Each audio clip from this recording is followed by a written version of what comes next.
विचार करा, माणूस म्हणून जन्माला घातलं,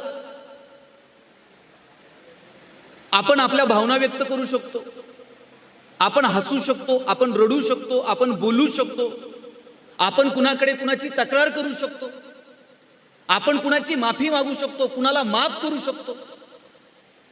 हे सगळं माणसाच्याच ठिकाणी आपल्याला पाहायला मिळेल. जनावरांना भावना व्यक्त करता येतात का? या हायवेला रोज 2-4 कुत्री मरून पडलेली असतात. त्यांच्या पिलांना पोलिसात जाऊन तक्रार करता येते का? आमच्या बापाची चूक नव्हती, याच्याच गाडीचा ब्रेक लागला नाही, आमची तक्रार नोंदवून घ्या. धाब्यांवरती कोंबड्या अशा गाडीला मागे काठी बांधलेली असते, त्या काठीला अशा उलट्या कोंबड्या बांधलेल्या असतात आणि त्या धाब्यावरती वाहून नेल्या जातात. त्यांच्या चोचीतनं फेस बाहेर पडत असतो, त्यांचे पंख फडफडत असतात, प्रचंड वेदना होत असतात. पण त्यांना तक्रार करता येते का की आता आमचा हा शेवटचा प्रवास आहे, आम्हाला माहित आहे, पण जरा नीट न्या? जनावरांना दुःख व्यक्त करता येत नाही, जनावरांना यातना व्यक्त करता येत नाही, त्यांच्या वेदना सांगता येत नाहीत, त्यांना त्यांचा आनंद व्यक्त करता येत नाही, त्यांना कुणाची तक्रार करता येत नाही. आपण किती नशीबवान आहोत मला सांगा बरं, की आपल्याला परमेश्वरानं माणूस म्हणून जन्माला घातला. मग आता आपण माणूस आहोत, तर आपल्याला माणूस पण सिद्ध करण्याची संधी भगवंताने दिलेली आहे. जगातला सगळ्यात हुशार प्राणी कोण आहे? महाराज, माणूस आहे. आणि कुणी जाहीर केलंय? हे माणसानंच जाहीर करून टाकलंय की आपण जगातले सगळ्यात हुशार प्राणी आहोत. पण आपली हुशारी ही आपण नको नको त्या कामासाठी वापरण्यापेक्षा आपल्याला आपलं जगणं समजून घेता येईल का? बरं, आपल्याला आपलं जगणं समजून घेण्यासाठी साधू संतांनी मार्ग दाखवलाय हो. त्यांनी सांगितलेलं प्रचंड असं ज्ञान तुमच्या माझ्या समोर खुलं करून ठेवलंय, फक्त तिकडं पाहण्याची गरज आहे. मला एक पटेल असं थोडंसं उदाहरण सांगतो. एक बाई झाडाच्या खाली बसलेली आणि रडत होती. रस्त्यानं जाणाऱ्या एका माणसाने विचारलं, बाई का रडते? ती म्हटली, हातपाय आता चालत नाहीत, घरामध्ये मी एकटीच असते, नवऱ्याला जाऊन 4-5 वर्ष झाली, पोरगा परदेशात आहे आणि मुलगा परदेशात जो गेलाय तेव्हापासून त्यानं 1 रुपया मला कधी पाठवलेला नाही. आता माझा उदरनिर्वाह सुद्धा होऊ शकत नाही, म्हणून रडते. माणूस म्हटला, बाई पोरगा तर परदेशात आहे आणि तुला 1 रुपया पाठवत नाही? म्हणली, कसलं आलंय हो, 1 रुपया पाठवत नाही. दर महिन्याला फक्त एक पत्र पाठवतो, त्यात एक रंगीत कागद असतो. काय करू त्या कागदाचं? तो कागद मी भिंतीवर चिकटून ठेवते, पण उदरनिर्वाहासाठी कधी रुपया पोरानं पाठवला नाही. तो माणूस त्या बाईला घेऊन घरी आला आणि घरी येऊन पाहतो तर काय, भिंतीवरती शेकडो रंगीत कागद चिकटवलेले होते. प्रत्येक महिन्याला आलेला पत्र आणि तो कागद बाईनं भिंतीवरती चिकटून ठेवलेला होता. माणसानं त्या रंगीत कागदाकडे पाहिलं आणि तिला म्हटलं, बाई हा नुसता कागद नाही, दर महिन्याला तुझ्या पोरानं तुझ्यासाठी 50,000 रुपयाचा चेक पाठवलाय. हा चेक आहे, हेच पैसे आहेत, हे बँकेत नेऊन जमा करायचं असतंय, मग तुझ्या खात्यावरती पैसे जमा होतात. अशिक्षित आहे बाई, तिला त्या कागदाची किंमत कळू शकली नाही. त्या झाडाखाली बसून रडणाऱ्या बाईमध्ये आणि तुमच्या माझ्यामध्ये फार फरक नाही. तिला त्या ड्राफ्टची किंमत कळाली नाही, तिला त्या चेकची किंमत कळाली नाही, म्हणून ती रडत होती. आपल्या समोर गाथा आहे, आपल्या समोर ज्ञानेश्वरी आहे, पण आपल्याला त्याची किंमत कळू शकली नाही. आपण पोथीमध्ये बांधून फक्त कपाटात ठेवून दिली आहे, पण आपलं जगणं सुकर करण्याची, आपल्याला अंतिम सुखापर्यंत नेऊन पोचवायची ताकद ज्ञानोबांच्या ज्ञानेश्वरीत आहे, तुकोबांच्या गाथेत आहे. ते आपल्याला समजू शकलं नाही. आपली आणि त्या आजीची कंडिशन सेम आहे, वेगळी नाही. हे औचित्य आजचं म्हणून सांगतो की आपल्याला जर आपलं जगणं सुकर करायचं असेल, सुखी करायचं असेल, तर फार मोठं वैभव तुमच्या माझ्या समोर आहे, ज्ञानेश्वरीच्या रूपानं, गाथेच्या रूपानं. जगण्याचा खरा अर्थ जर कुणाला समजला असेल ना, तर साधू संतांना समजला. काय जगली हो ही माणसं, काय मागितलं यांनी. भगवंताकडे काय मागावं हे साधू संतांकडनं शिकावं. काय मागितलं भगवंताकडे मागण्याची वेळ आली तर. तुकाराम महाराज म्हणतात, हेची दान देगा देवा तुझा विसर न व्हावा. मला सांगा ताई, देवाकडे जर मागायची वेळ आली तर आपण काय मागू देवाला? नवरा बायकोसाठी काहीतरी मागल, बायको नवऱ्यासाठी काहीतरी मागल, दोघं मिळून पोरांसाठी काहीतरी मागतील.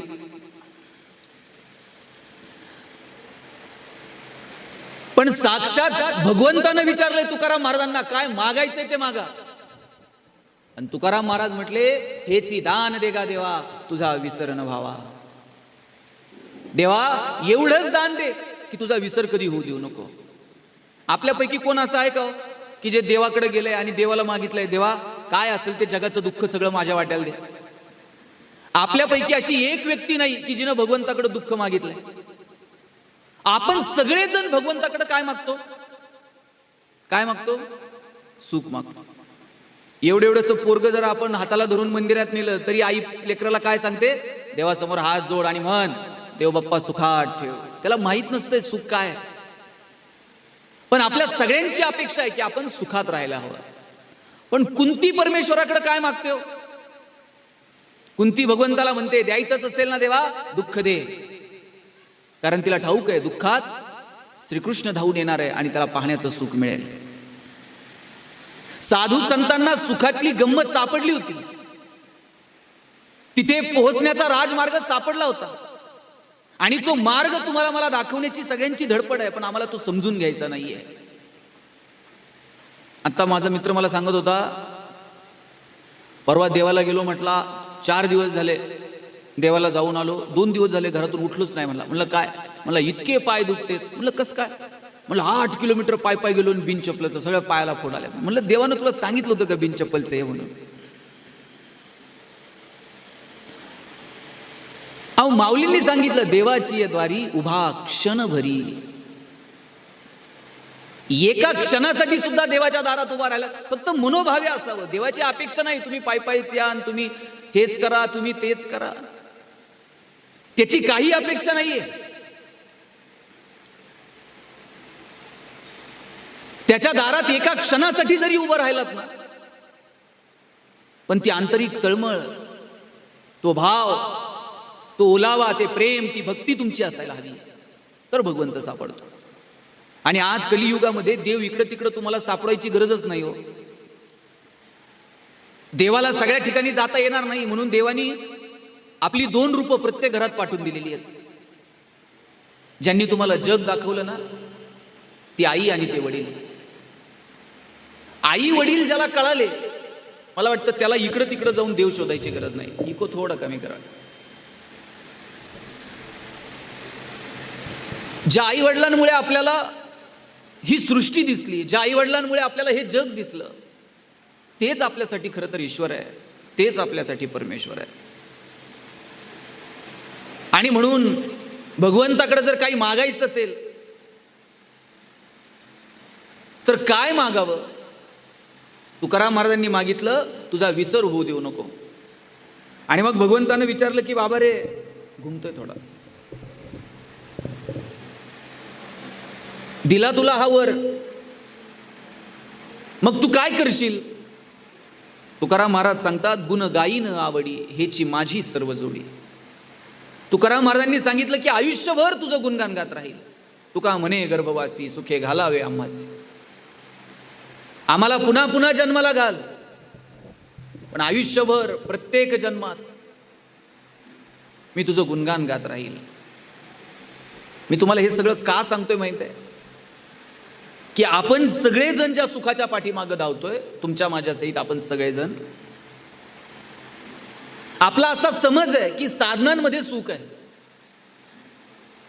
मी आत्ता एक शेर वाचला मिर्झा गालिबचा. त्यात तो असं म्हणतो की हर किसी की खुशी बस एक कदम दूर है, लेकिन हर किसी के घर में सिर्फ एक कमरा कम है. तो असं म्हणतो की जगात प्रत्येकाच्या घरी एक खोली कमी म्हणतो. त्याला काय म्हणायचंय माहितीये का? त्याला असं म्हणायचंय,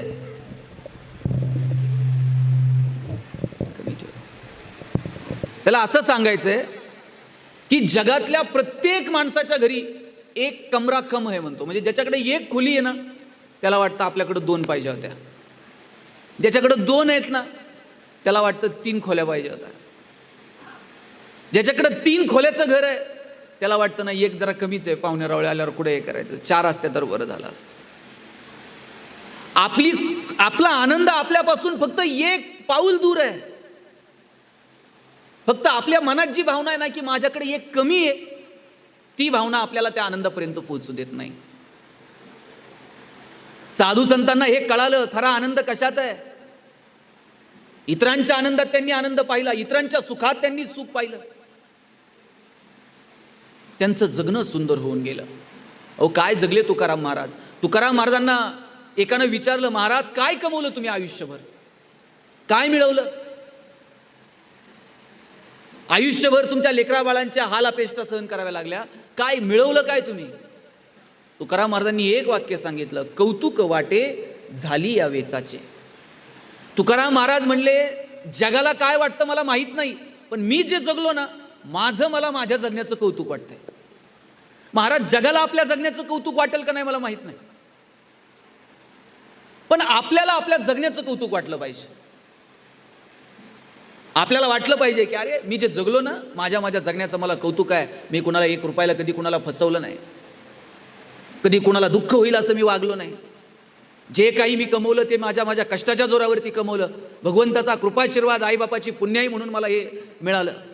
माझ्या जगण्याचं मला कौतुक वाटतंय. हा भाव आपल्यामध्ये कायम असायला हवा. पण दुर्दैव असं की आपल्याला आपल्याही जगण्याचं कौतुक वाटत नाही आणि इतर कोणाच्याही जगण्याचं कौतुक वाटत नाही. एवढंच काय तर आपलं सुख आणि आपलं दुःख हे सुद्धा आपलं नाही हो.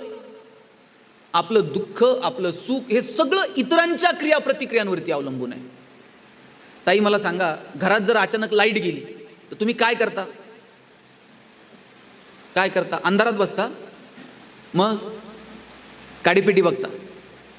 काडीपेटी तर नंतर बघता, आधी काय करता? त्याच्या आधी शेजारच्याची आहे का नाही बघता. आणि समजा तुमचीच गेलेली आहे आणि शेजारच्याची लाईट असली तर किती वाईट वाटतं सांगा बरं मला. सगळ्या जगाचं दुःख आपल्याला आहे. बाई आपलीच गेली, शेजारच्याची आहे, आणि शेजारच्याची नसल्यावर किती बरं वाटतंय. जाऊ द्या म्हणते, सगळ्या गावाचीच गेली त्यात काय असते. म्हणजे दुःख सुद्धा सार्वजनिक असलं पाहिजे. माणसाचा भाव असा आहे, खरं तर सुख दुःख ह्या आपल्या आपल्या अंतर्मनाच्या कॅरेक्टरिस्टिक आहेत. पण आपलं सुख आणि आपलं दुःख हे इतरांच्या क्रियाप्रतिक्रियांवरती अवलंबून आहे आणि त्याच्यामुळं आपण सुखापर्यंत पोहोचू शकतो. काय म्हणतात तो माऊली, किंबहुना सोये जीव आत्मयाचे लाहे, तेथ जे होय तया नाम सुख. माऊलींनी सांगितलं सुख कशाला म्हणायचं? जे आत्म्याशी संबंधित आहे त्याला सुख म्हणा. आपण साधनांमध्ये सुख शोधायला लागलो. याचा अर्थ मी असा म्हणत नाही साधनं निर्माण करू नका, साधनं कमवू नका. साधनं आपलं जगणं सुकर करतात, सुखी करतीलच असं नाही, सोपं करतात. एरवी पायी जावं लागत होतं, आता गाडी आली, पटकन जाऊ शकाल, जगणं सोपं झालं. पण सुखी होईलच असं नाही. निवळ साधनांच्या जोरावरती तुम्ही सुखी होऊ शकत नाहीत. आणि निवळ साधनांच्या जीवावरती जर आपण सुखी झालो असतो तर जगातली सगळी श्रीमंत माणसं सुखी झाली असती. पण तसं आहे का? शिर्डीला गरिबांची संख्या जास्त आहे का श्रीमंतांची? आणि काय म्हणतात शिर्डीला आल्यावर लोक? त्या वारुळे महाराज त्या बाबांच्या पेटीत पैसे टाकतात, स्पर्धा लागते. कोण म्हणतंय बाबा तुम्हाला सोन्याचं सिंहासन घेऊन देतो, कोण म्हणतंय बाबा तुम्हाला सोन्याचा मुकुट घेऊन देतो. आणि मागताना बदल्यात काय मागतात बाबांकडं? कोण असं नाही म्हणत मी तुला 1 मुकुट देतो तुम्हाला 2 दे. हे बाबा पैसे आमच्याकडले म्हणतात, तुम्हाला 1 मुकुट देतो सोन्याचा पण सुखी ठेव. ज्याच्याकडे सोन्याचा मुकुट द्यायची ताकद आहे ते काही विकत घेते की बाहेर, पण त्याला सुख विकत घेता येते का? त्याला रात्रीची नीट झोप विकत घेता येते का? अशी किती लोक सांगू तुम्हाला, कोट्यावधी रुपये पण रात्रीची झोप येत नाही. एक जण असंच डॉक्टरकडे गेले आणि म्हणले, डॉक्टर साहेब ते झोप येत नाही म्हणले. डॉक्टर म्हणले ह्या 2 गोळ्या घेत चला, झोप येईल. नाही म्हणले ह्या गोळ्या खाऊन दमलो. ते म्हणले मग आता तुम्ही डॉक्टर बदला. दुसऱ्या डॉक्टरकडे जायचं म्हणून तिथून बाहेर निघाला आणि एक महाराज दिसले. महाराजांकडे गेला, म्हणला महाराज झोप येत नाही रात्रीची, काय करावं? म्हणले तुम्ही चांगल्या डॉक्टरकडे जा, महाराजांनी सांगितलं. नाही म्हणला महाराज सगळे डॉक्टर झाले, काय असेल ते तुम्हीच उपचार सांगा. अरे म्हणले महाराजांना कुठं नाही, म्हणले काहीतरी तुम्हाला सांगावं लागते. महाराज म्हणले एक काम कर, ज्याला झोप लागती असा माणूस शोध आणि त्याचा शर्ट घालून झोपत जा, म्हणले तुला झोप येत जाईल. आणि म्हणला सोपं सांगितलं की महाराजांनी. तिथून उठला आणि डॉक्टरकडे गेला.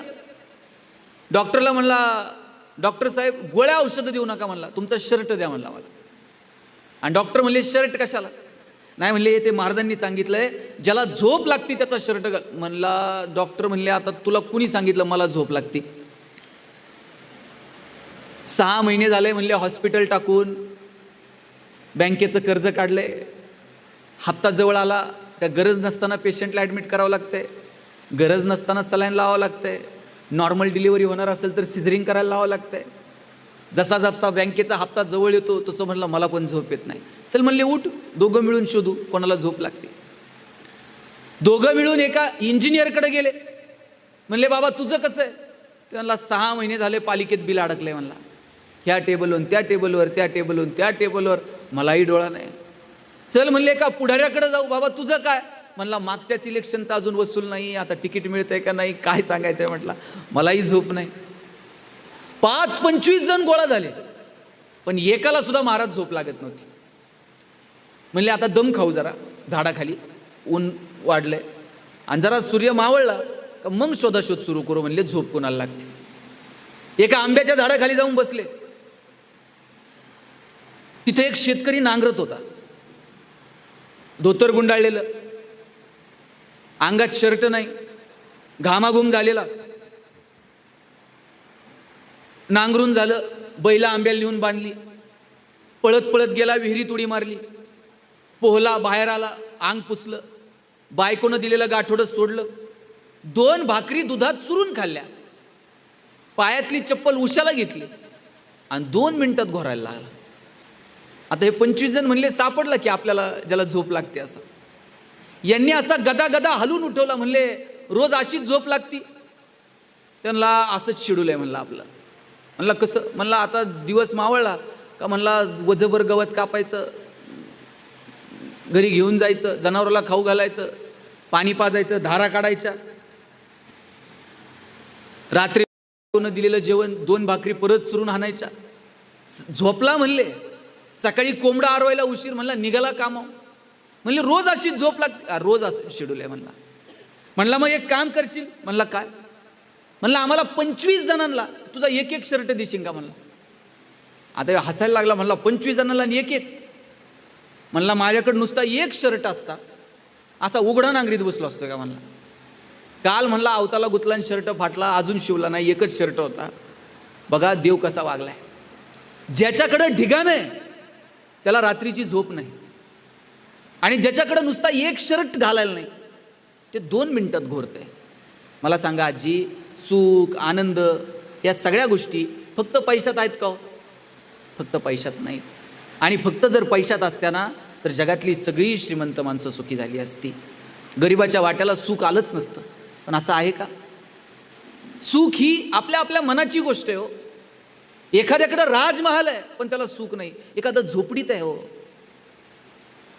पण ते झोपडीत सुद्धा सुखी आहे.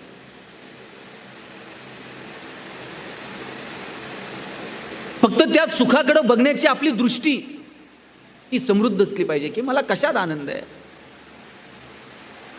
आणि तो आनंद कुठे शोधायचा, ते सुख कुठं शोधायचं, हे सर्वसामान्य माणसाला सापडत नाही. आणि म्हणून माऊलींनी सांगितलं, म्हणून तुकोबारायांनी सांगितलं, बाबांनो इथं या, या मार्गावर या, या वाटेवर या, तुम्हाला सापडेल सुख कशात आहे, आनंद कशात आहे. आम्हाला मरेपर्यंत कळालं नाही की सुख कशात आहे. वाटलं हे केल्यावर तर मिळतंय, ते केल्यावर तर मिळतंय, ही गाडी घेतल्यावर मिळतंय, हा बंगला घेतल्यावर मिळतंय. तुम्हाला एक उदाहरण सांगतो. हे रस्त्याचे कामं चालू असताना बघा, खडी फोडायला माणसं असतात, दगड फोडायला, ज्यांना आपण दगड फोड्या म्हणतो. असं दगड फोडून जगणारा एक माणूस होता आणि त्याला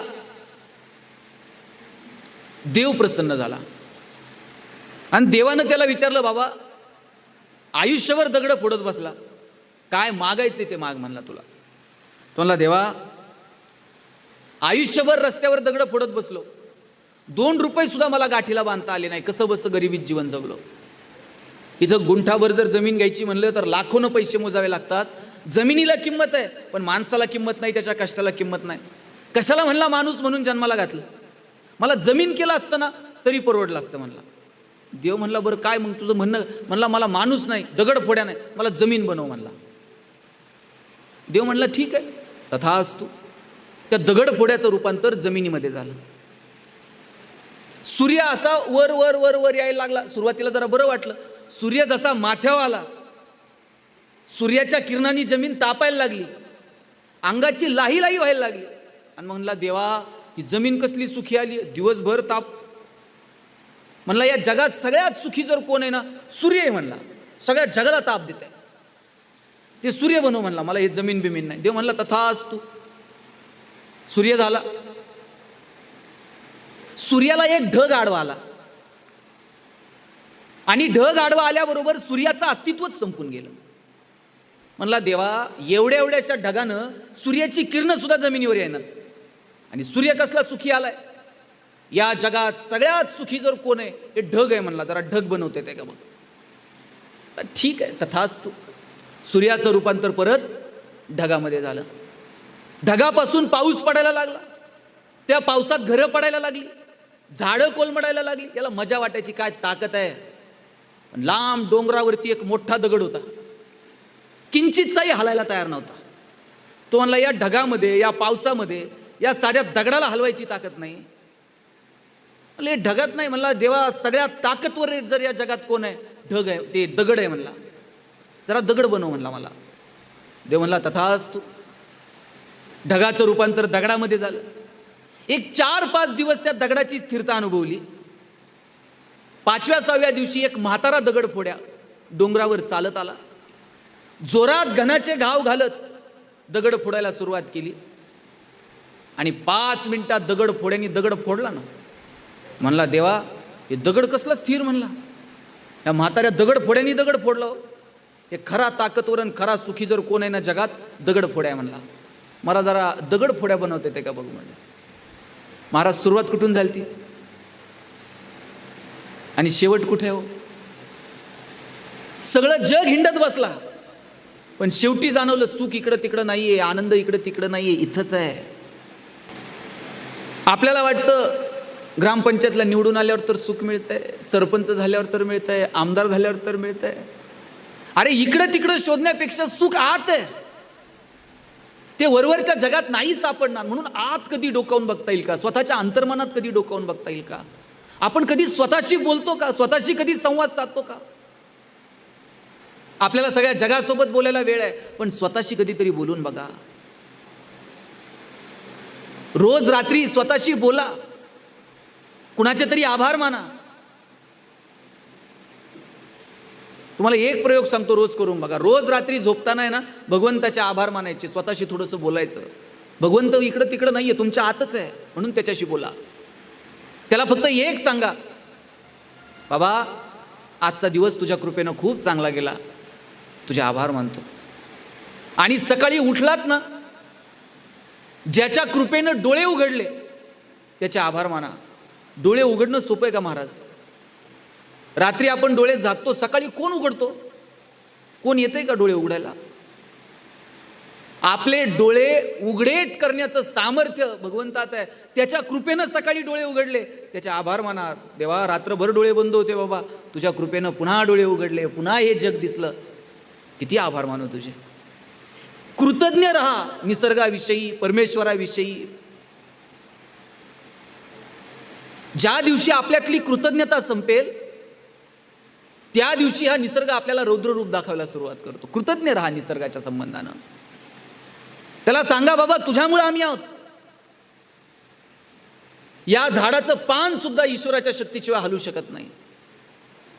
त्याचे आभार आपण मानायला हवेत. आम्ही जेवायला बसलो ना, आमचे आजोबा सांगायचे, पोरांनो ताटाच्या भोवती पाणी फिरवा. आम्ही म्हणायचो काय, ताटाच्या भोवती पाणी फिरवल्यावर काय ताटातले अन्नपदार्थ बदलतात का?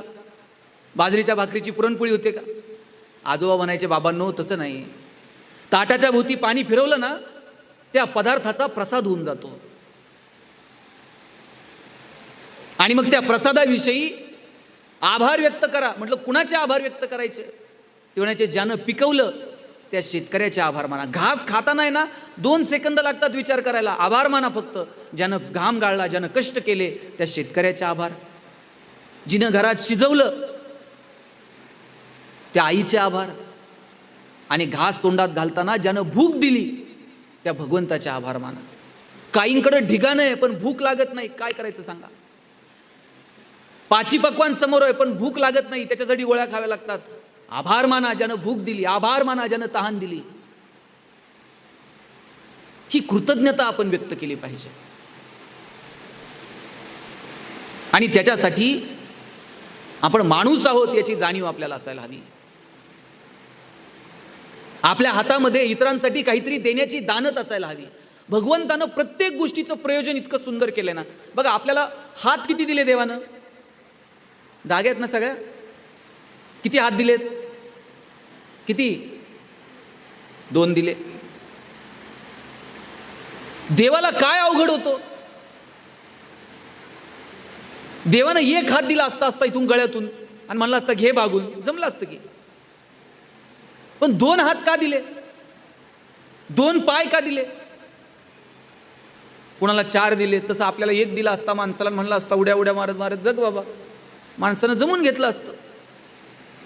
पण प्रत्येक गोष्टीचं काहीतरी प्रयोजन आहे. 2 हात दिलेत, भगवंतानं आपल्याला सांगितलंय 1 हात घेण्यासाठी असेल तर बाबा दुसरा देण्यासाठी आहे.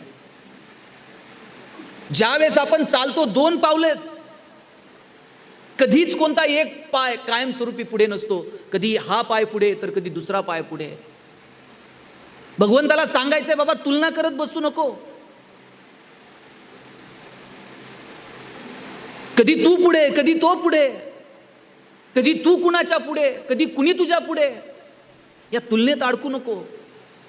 प्रत्येक गोष्टीचं प्रयोजन आहे. 2 हात दिलेत, 1 घेण्यासाठी तर दुसरा देण्यासाठी. ही देण्याची दानत आपल्यामध्ये असली पाहिजे. द्यायचं म्हणजे काय मी म्हणत नाही तुमच्याकडची संपत्तीच द्या, तुमच्याकडचं ज्ञान द्या, इतरांना प्रेम द्या, मदतीचा हात द्या, पण ती देण्याची दानत आपल्यामध्ये असावी. विंदा करंदीकरांची खूप सुंदर कविता आहे, देणाऱ्यानं देत जावं, घेणाऱ्यानं घेत जावं, आणि घेता घेता एक दिवस देणाऱ्याचे हात घ्यावेत. हिरव्या पिवळ्या डोंगरांकडून हिरवी पिवळी शाल घ्यावी, सह्याद्रीच्या कड्याकडून छातीसाठी ढाल घ्यावी, वेड्या पिशा ढगांकडून वेडेपिसे आकार घ्यावेत, मातीमधल्या प्रश्नासाठी पृथ्वीकडून हुंकार घ्यावेत, उसळलेल्या दर्याकडून पिसळलेली आयाळ घ्यावी, आणि शांत वाहणाऱ्या भीमेकडून तुकोबाची माळ घ्यावी. देणाऱ्यानं देत जावं, घेणाऱ्यानं घेत जावं, आणि घेता घेता एक दिवस देणाऱ्याचे हात घ्यावेत. देणाऱ्याचे हात घ्यायचे म्हणजे काय करायचं? ते असे कोपरापासून तोडून घ्यायचे नाही, तर त्याच्यामध्ये जी देण्याची दानत आहे ती दानत आमच्यामध्ये असावी, ती वृत्ती आमच्यामध्ये असावी, हा त्याचा अर्थ आहे. घेण्याच्या बाबतीमध्ये आम्ही मोटिवेट आहोत, कुणी आम्हाला प्रोत्साहित करायची गरज नाही. पण देण्याच्या बाबतीमध्ये मात्र आम्हाला सांगावं लागतंय की बाबा द्या. एक गंमत सांगतो तुम्हाला. असंच मी एका भाषणात सांगितलं की आपल्याकडे जे आहे त्यातलं थोडं तरी इतरांना द्यायला शिका. निसर्गाचा नियम आहे, 1 दाणा पेरला तर 1000 दाणे उगवतात. तुम्ही जेवढं समाजाला द्याल त्याच्या हजारो लाखो पटीनं हा निसर्ग, हा समाज तुम्हाला परत करत असतो. फक्त तुमच्यामध्ये देण्याची दानत ठेवा. 3 जण रस्त्यानं चालले होते आणि त्या तिघांना जाता जाता सोन्याचा हंडा सापडला. आता सोन्याचा हंडा सापडला आणि यांनी ऐकलंय, म्हणले आपल्यातलं थोडं तर द्यावं लागतंय. मग म्हणले आता हे असंही आपल्याला सापडलेलंच आहे, देवाच्या कृपेनं सापडले, यातलं आपण थोडं तरी म्हणले देवाला दिलं पाहिजे. मग पहिला म्हणला किती द्यायचं, दुसरा म्हणला देऊ थोडंफार. नाही म्हणले पण नेमकं किती द्यायचं. त्यातला एक जण म्हणलं एक काम करू, एक छोटं वर्तुळ आखायचं. हातावर आपण जसं वर्तुळ आखतो ना तसं एकदम छोटं असं वर्तुळ आखायचं आपल्याला सापडलेलं सोनं वर फेकायचं, जेवढं म्हणले त्या छोट्या वर्तुळात पडल ना तेवढं म्हणले देवाचं, आणि जेवढं त्या वर्तुळाच्या बाहेर पडल तेवढं म्हणले आपलं. दुसरा म्हणला काय नालायक माणूस आहे म्हणला, सगळं म्हणला देवाच्या कृपेनं सापडलंय आणि तू म्हणतो छोटं वर्तुळ, आणि त्या छोट्या वर्तुळात कितीक पडन म्हणला. म्हणला मग काय करा, हे म्हणला छोटं नाही म्हणला, मग म्हणला अख्ख्या गावाला वर्तुळ आखायचं, सोनं वर फेकायचं, आणि जेवढं त्या वर्तुळात पडन तेवढं आपलं, आणि वर्तुळाच्या बाहेर पडन तेवढं म्हणला देवाचं. काय स्वार्थी माणूस आहे म्हणलाय. तिसरा म्हणला या असलं वर्तुळ बिरतुळ आखायचं नाही म्हणला, मग म्हणला सोनं वर फेकायचं, देव कुठं असतो, वर असतो, जेवढं वर राहीन तेवढं देवाचं,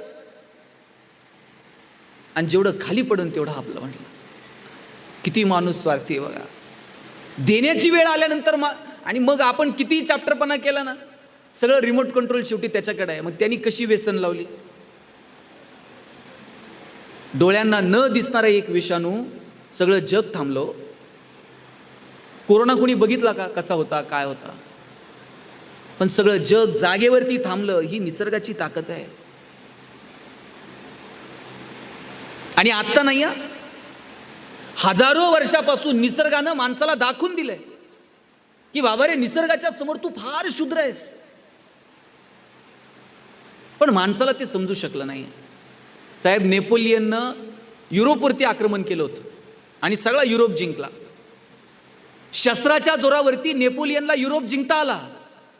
तिथं जाऊन त्यानं सत्ता प्रस्थापित केली. पण तिथं पिवळ्या तापाची साथ आली, सगळं सैन्य मरायला लागलं. मोजकं सैन्य घेऊन नेपोलियनला परत मायदेशी परतावं लागलं.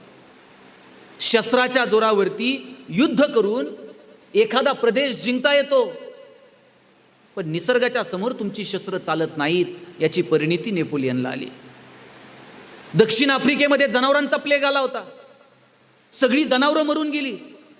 जनावरांवरती आधारित असणारे उद्योग व्यवसाय सगळे लयाला गेले. चीनमध्ये मिंग राजवट होती, रोगराई पसरली, अख्खी मिंग राजवट चीनमधली उद्ध्वस्त झाली. मी किती उदाहरणं सांगू तुम्हाला निसर्गातली, इतिहासातली. निसर्गाच्या समोर माणूस शूद्र आहे याची जाणीव वारंवार निसर्गानं माणसाला करून दिली. अहो, साधू संतांना कळालं, हो वृक्षवल्ली आम्हा सोयरे वनचरे, आमचे सगळे सोयरे आहेत, त्यांना जपलं पाहिजे, हा भाव होता साधू संतांच्या ठाई. पण आम्ही निसर्गाकडून ओरबडून घेत राहिलो, आणि मग निसर्गाला सांगावं लागलं की बाबांनो थांबा, 2 वर्ष आता घरात बसा. इथपर्यंत आणून ठेवलं माणसानं. निसर्गाला सांगावं लागलं आता तोंड सुद्धा दाखवू नको, तुझं मास्क लाव, तोंड सुद्धा बघायची तुझी इच्छा राहिली नाही. इथपर्यंत निसर्गानं माणसाला आणून ठेवलं. म्हणून या सगळ्यातून आपण काही शिकणार आहोत की नाही, या सगळ्यातून आपण काही बोध घेणार आहोत की नाही. हा डोंगर दर्या खोरं हे सगळं कायम आहे, आपण क्षणभंगूर आहोत. अहो, आपण आता हा माईक खूप चांगला आहे, भाऊ मला घरी घेऊन जाता येईल का माईक, नाही म्हणते. काय असेल ते आत्ताच बोला, याच्यानंतर दुसरं कुणीतरी बोलणार आहे. काल कुणीतरी वेगळं बोललं असेल, या गादीवर आत्ता मी बसलोय, उद्या दुसरं कुणीतरी बसेल. तुम्ही ज्या खुर्च्या बसलेल्या घरी घेऊन जाता येतील का, तुम्हाला कार्यालयाच्या बाहेर पण जाऊन देणार नाही. खुर्ची काय तिची ती खोळ सुद्धा घेऊन जाता यायची नाही. उद्या कुणीतरी दुसरं त्या गादीवरती बसेल, परवा तिसरं कुणीतरी बसेल. आपण मालक नाही आहोत, आपण ट्रस्टी आहोत, विश्वस्त आहोत.